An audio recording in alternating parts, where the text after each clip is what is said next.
சென்னை அடுத்த திருவொற்றியூரில் பழ வியாபாரம் செய்யும் மூதாட்டியிடம் டம்மி பணத்தை கொடுத்து ஏமாற்றிய கொடூர மனம் கொண்ட பெண் மீது நடவடிக்கை எடுக்க வேண்டும் என கோரிக்கை எழுந்துள்ளது.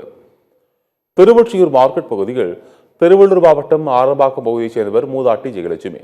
இவர் சாலை ஓரத்தில் கடை அமைத்து பழ வியாபாரம் செய்து வருகிறார்.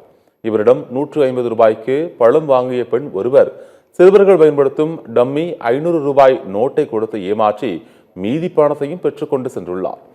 சிறிது நேரம் கழித்து தான் ஏமாற்றப்பட்டதை அறிந்த மூதாட்டி மிகவும் வருத்தமடைந்துள்ளார். ஆதரவற்ற நிலையில் சாலையோரம் வியாபாரம் செய்து வாழ்க்கை நடத்தி வரும் தன்னை ஒரு பெண் ஏமாற்றிவிட்டதாக வேதனை தெரிவித்துள்ளார்.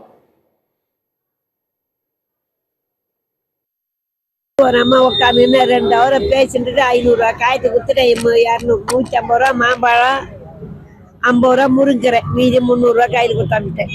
தெரியாத வாங்கிட்டேன். கள்ள நோட்டும் தெரியாது, எனக்கு எந்த நோட்டு தெரியாது. பசங்க வச்சு விளையாடுற நோட்டு கொடுத்துட்டுக்கிறாங்க, தெரியாத வாங்கிட்டேன். கேன்சர் இருக்கு, ஆட்டு பிராபலம், நுரையீரல் தண்ணி இருக்குது, பிபி சுகரு, புள்ளெல்லாம் கிடையாது. 2 பொண்ணுங்க சம்பாதிச்சானது மாத்திரமா தோணணும்.